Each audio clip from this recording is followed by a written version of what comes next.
Hey, good morning, warriors. Today we're doing section 9.5, day 3. Today we're actually dividing radical expressions. This is probably the pinnacle of difficulty here with radicals.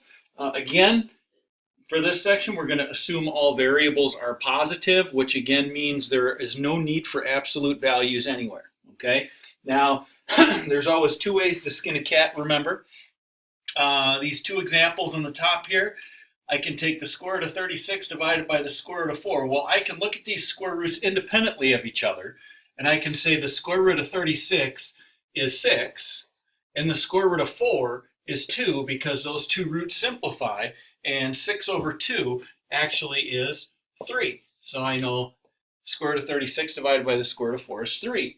Or if the square root is over both the top and the bottom like this, another way to see it is seeing that entire fraction underneath the square root. And remember, anytime you see a fraction, you can always simplify a fraction.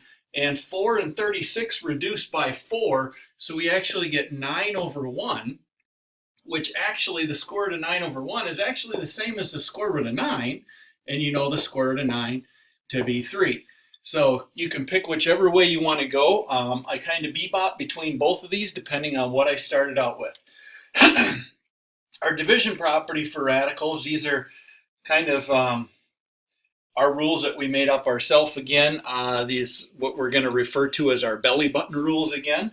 Innies go with innies and outies go with outies all the time with division. And what that actually means is you cannot reduce an inside number, a number that's underneath the root, with an outie or a number that's on the outside of a root. You cannot reduce them. Here I could reduce them because they were both inside, okay? So 3 quick examples here. When I'm looking at the square root of 27 over the square root of 3, well, neither one of these are perfect squares, but I can look at this because they're both, I can rewrite this as 27 over 3. Now I do not need to rewrite that. I know if they're both underneath, I can reduce them both underneath, and I know 27 and 3 reduce, that gives me what? The square root of 9, because 3 goes in there, which square root of 9 is 3, okay? Now you can reduce these and go whoop, right over to here. You do not need to show this step. I usually just show it for you guys.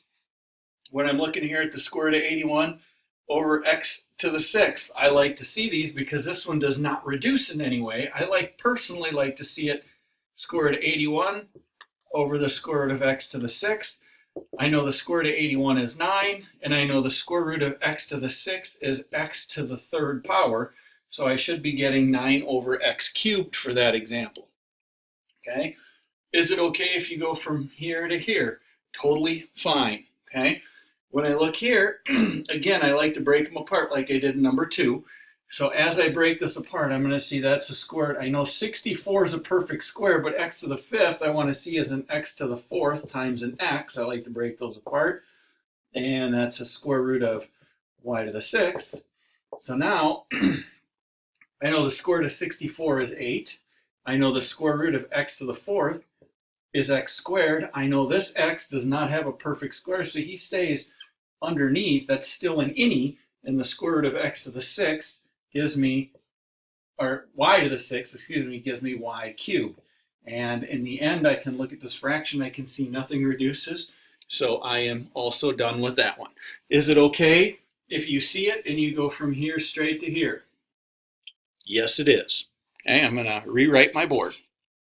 Okay, I'm going to start over here under simplest form conditions. Now, what the simplest form conditions are, they are technically things you cannot have under radicals in your final answer. Okay, number 1, you may not leave any negatives underneath any radicals. They all need to come out. If it's underneath an even one, they're imaginary. If it's underneath an odd one, the negative just comes to the outside. Number 2, you cannot have any perfect squares, perfect cubes, perfect fourths. It just depends what root. If it's a square root, cube root, fourth root that you're starting with, no perfect numbers can be left under any radicals, need to come out. And rule number 3 is you are not to leave any radical symbols in the denominator of any fraction. That doesn't mean you just get rid of it and erase it. There's a special way to get rid of it, and we will show you how to do that. Okay, 5 examples here quick. Now number 4, I can see that's a cubed root of 54, that's a cubed root of 16 because they are both the exact same root. I can reduce both of those. I can see they both reduce by a factor of 2. So it's really the cubed root of 27 over the cubed root of 8. And I know the cubed root of 27 is 3, and I know the cubed root of 8 is 2. So that answer ends up being 3 over 2. Number 5, these are both square roots. So because they're both square roots, anything underneath either one of these radicals I can simplify. Well, I see this b cubed can reduce with that b to the 7th, so this whole thing is going to end up being 5a to the 4th, and when I take 7 minus 3, that gives me a b to the 4th and a c squared, and I'm left with just 1 in the denominator. And then I come back here. Well, 5 is not a perfect square, so I know I'm going to have a square root with the 5 left underneath it. I know the square root of a to the 4th, well, that's a squared. I know the square root of b to the 4th, that's b squared. And the square root of c squared is just c. No roots, no perfect squares left underneath that radical, so I box out my answer and I'm done. Now, number 6 is a little bit different. See how this is underneath the square root, but 3 and 2 don't reduce. So I personally like to see this as the square root of 3 over the square root of 2. The only reason this is not simplified is because I have a radical in the denominator. Now, remember, to get rid of a radical, anytime we multiply a radical times itself, square root of 2 times the square root of 2 is going to be 2. But this is going to be a factor of 1. 1 times anything is the same thing back. So what happens is the square root of 3 times the square root of 2, innies times innies, that gives me a square root of 6 over the square root of 2 times the square root of 2. Well, that's really the square root of 4. The square root of 4 is 2. And my square root's out of the denominator. I have no perfect squares or negatives underneath any root. Okay? Moving on to number 7.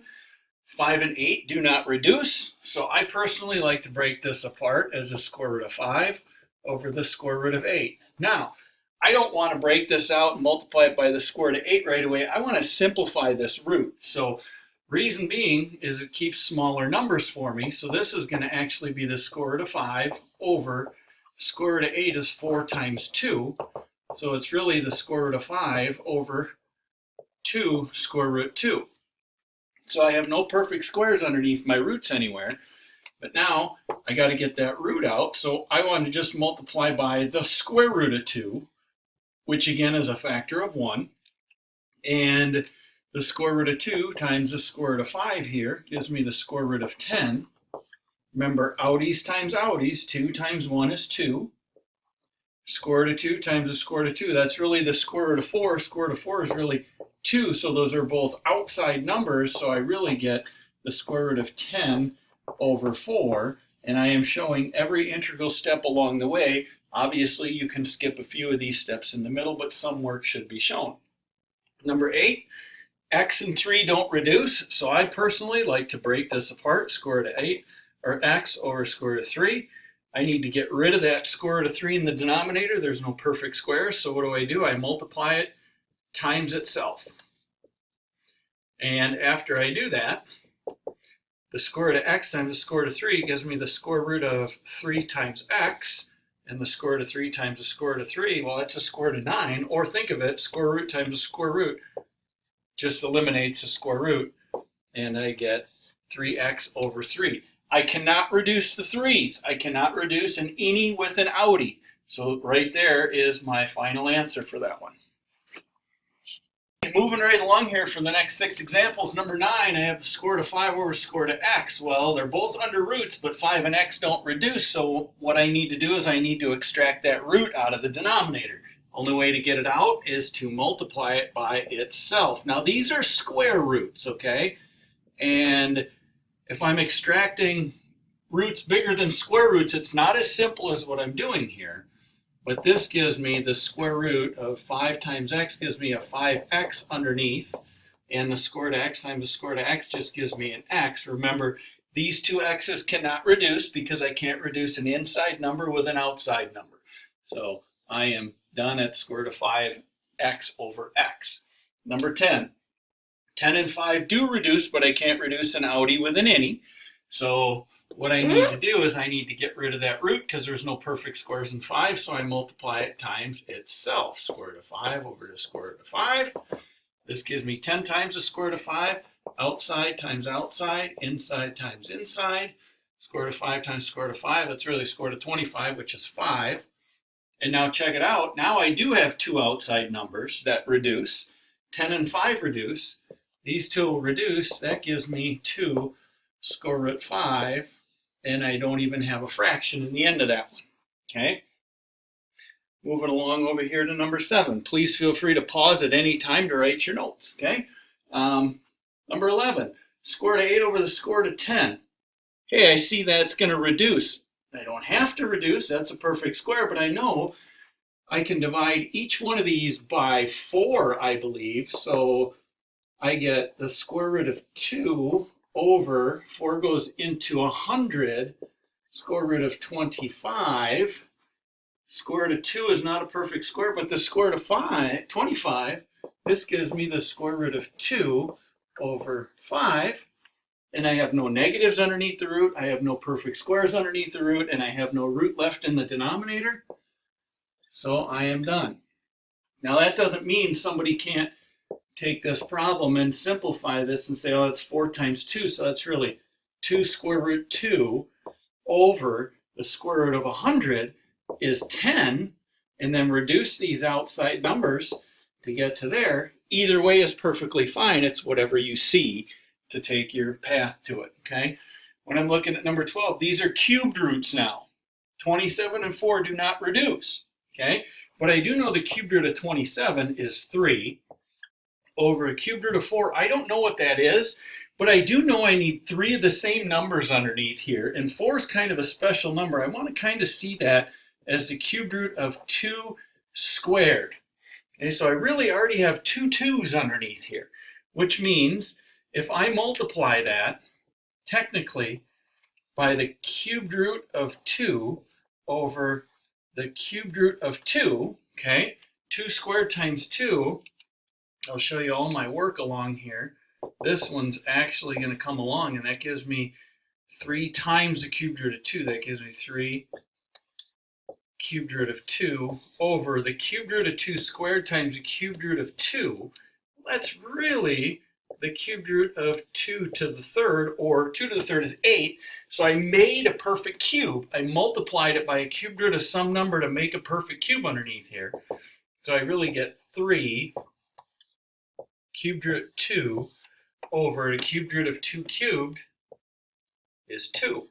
And I do have outside numbers. They don't reduce, but I have no perfect cubes. I have no negatives, and I have no root in the denominator. Okay? Moving along to number 13 here. Number 13, please don't reduce the 3 and the 6. That's an outie and an innie. The 2 and the 3 won't reduce. So what I need to do is I need to extract that square root out. The way we do that is we multiply it by itself. And what you do to the bottom, you have to do to the top. And this is going to give me 6. Multiply what's underneath here, that gives me 6x, right? Square root of 3 times the square root of 3, that's really 9x squared, the square root of 9x squared, but it just gives me 3x. Oh, check it out. Now I do have outside numbers. The 6 and the 3 are outside, so they'll reduce. Gives me 2 square root 6x over just an x, and these x's will not reduce because one's inside, one's outside. Okay. When I look at number 14, excuse me, number 14, I look here, my eyes gravitate to reducing both of these by a factor of 5. Okay, so what I see is I'm going to have the square root of 3, because 15 divided by 5 is 3. Can't divide the 5, I'm only reducing the roots, and this gives me 4, right? Which, oh, that's a perfect square. Gives me the square root of 3 over 5 times 2, which gives me the square root of 3 over 10. And again, there's more ways to do that problem. I can try to pull out my perfect squares and simplify. There's lots of ways to do it. As long as we get to this as the end result, it's a perfectly valid way. Okay, 15, 16, and 17. When I look at 15, it looks like the b's will reduce, but one b is outside, one b is on the inside, so I can't simplify outies and innies. So what I need to do, there's no perfect squares underneath here, I need to extract the root out. How do I do that? I multiply it by itself. And 2b times 5 square roots of b is 2b square root 5b. Remember, outside times outside, inside times inside. And whenever I multiply a root, a square root, times itself, I just get what is there without the root on it. Now I have a 2b and a 5b that are on the outside. I can see those b's should reduce for me, which means, simplified, I have 2 square root 5b over 5. The 5's do not reduce because one's in and one is out. Okay, 16. When I look at 16, I'm like, oh, I know what the square root of 4 is. That's 2 over 5, square root of 3. Yeah, that's not perfect, so that doesn't come out. I have no perfect squares or anything, no negatives. I just got to extract that root. So I multiply just the root by itself. So on the top, I get 2 times the square root of 3, gives me 2 square root of 3 over 5 times 1 is 5. Square root of 3 times the square root of 3 is times 3. So it's really 2 root 3 over 15, because 5 times 3 is 15. Do you need to show this step here from here? Nope, you can truck it right down there. Number 17. Whoa, everything's underneath the root on that little bad boy. So what I can see here is I can see my numbers reduce. I can see my x's are going to reduce. And I can see my y's are going to reduce. So what happens is I see everything's underneath a root up here. So I know 5, 25, there's a 5. There's 4 more x's in the top. And when I reduce my y's, I can see there's 2 more y's in the bottom than there is in the top. And when I look at this one now, 5 is not a perfect square, so it's going to stay underneath. The square root of x to the 4th is x squared, so that comes out. And the square root of y squared is just y with no root. And right away, I get my simplest form. Conditions are met. But notice I reduced it, and it made this problem way easier by reducing it. 3 more problems in just a minute.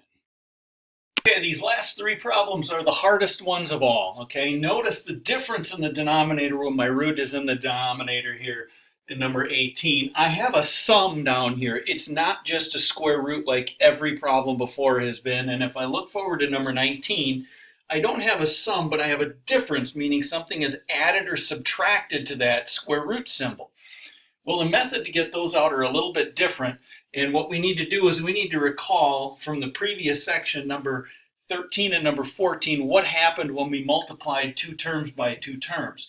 Well, the way you get these out is we need to use that special thing called the conjugate. We need to multiply by the conjugate of the denominator, which means I need to multiply this by a really gross look of 1.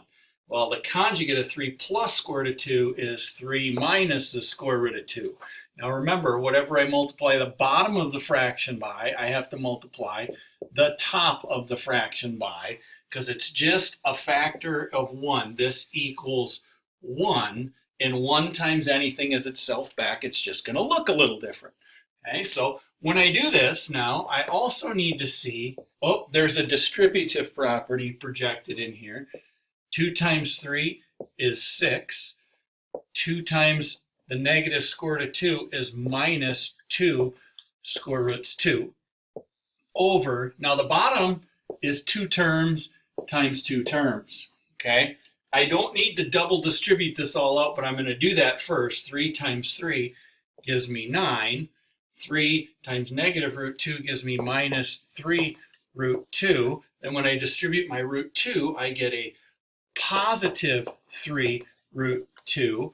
And root 2 times negative root 2 actually gives me a minus 2.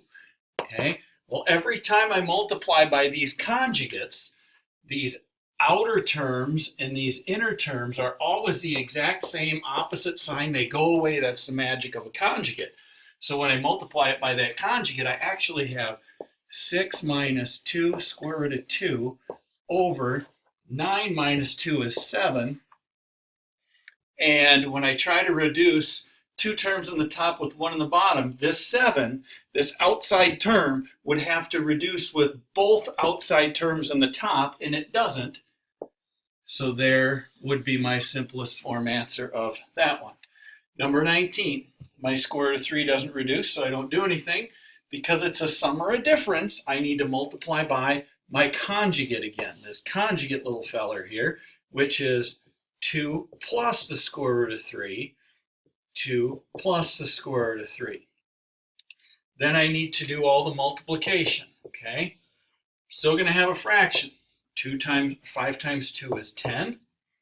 5 times square root of 3 is plus 5 square root of 3. Now, when I'm multiplying by conjugates, all I really have to do, I don't need to do all the multiplication I did on the top. When I identify their conjugates, all I really have to do is take first term times first term is 4. Last term times last term is minus 3, because negative root 3, positive root 3 gives me 3. Because I know these outer 2 root 3 minus 2 root, they're going to go away. So all I really need to do is multiply those to get this denominator. I don't want to make this into a complex fraction. So I have 10 plus 5 square root 3 over 1, which is actually just 10 plus 5 square root 3. Okay, I'd like you to take a minute here. I'm going to pause. I'm going to write the answer to number 20 on there. I'd like you to try to see if you can get that one by yourself here a second. Okay, buzzing through the last one. I have a square root in the denominator. Doesn't simplify at all, but it's a difference, so I need to multiply by the conjugate. So I'm going to multiply by 7 plus square root of 13, excuse me, and 7 plus the square root of 13. Next thing I'm going to do is I'm going to multiply these two fractions. So 10 times 7 is 70 plus 10 square root 13 over, because these are conjugates, I'm just going to take first term times first term and get 49. Last term times last term, positive times a negative, a negative times a positive is a negative. Square root of 13, square root of 13 is 13. I cannot combine 70 and 10 square root of 3. This would have to have a square root of 13 with it to go with this square root of 13. So the numerator is 70 plus 10 square root 13 over 49 minus 13 gives me what? 36. Okay, now check it out. This is what I call happy bunny ears, because I can see 36 is an outside number, 10 is an outside number, 70 is an outside number. So if I can reduce the same exact number out of all three of those, make the bunny happy with 2 ears, then I can, and I can see they're all divisible by 2. So half of 70 is 35, plus half of 10 is 5, square root 13. I can't reduce that, only outer numbers, divided by 18. And there's no more numbers in common between any of those outside numbers.